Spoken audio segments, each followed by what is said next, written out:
Bon lundi. Eh bien, c'est une affaire troublante qui secoue le service de police de la ville de Montréal. Une enquête en cours après des allégations graves de racisme au poste de quartier de Montréal-Nord. 16 agents qui sont dans la mire des autorités.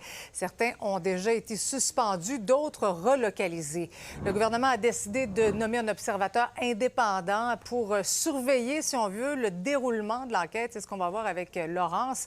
Mais d'abord, Lila, pendant ce temps-là, la colère monte sur le terrain et il y a une manifestation qui est prévue ce soir. Oui, en fait, devant le poste de quartier 39 où je me trouve, il va y avoir donc une manifestation à 19h. On le voit aussi parce qu'il y a plusieurs véhicules de policiers, des policiers en fait d'autres postes de quartier qui sont là en sécurité, en soutien.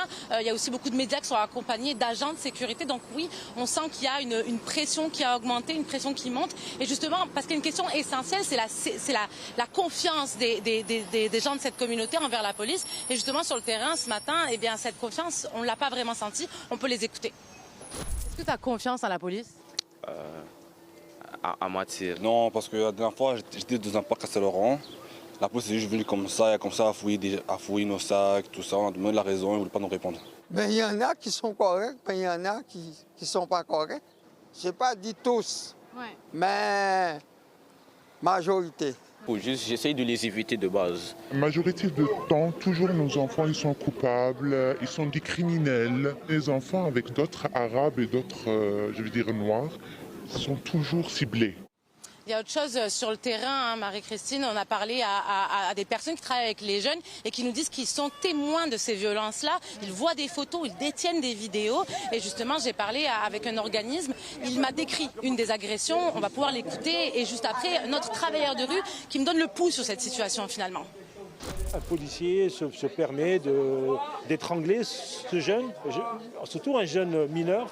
Et donc, bon, évidemment, le jeune réagit quand il peut respirer. Et là, ça ne plaît pas au policier, donc il lui met les menottes et il lui met un sac plastique sur la tête et, pendant une longue période. Et chose que je n'ai pas dit à la conférence de presse, mais son père est arrivé et ça n'a rien changé. Ce que vous voyez aujourd'hui, nous, on le vit au quotidien. Sincèrement, sur le terrain, c'est souvent les mêmes notes policiers qu'on entend.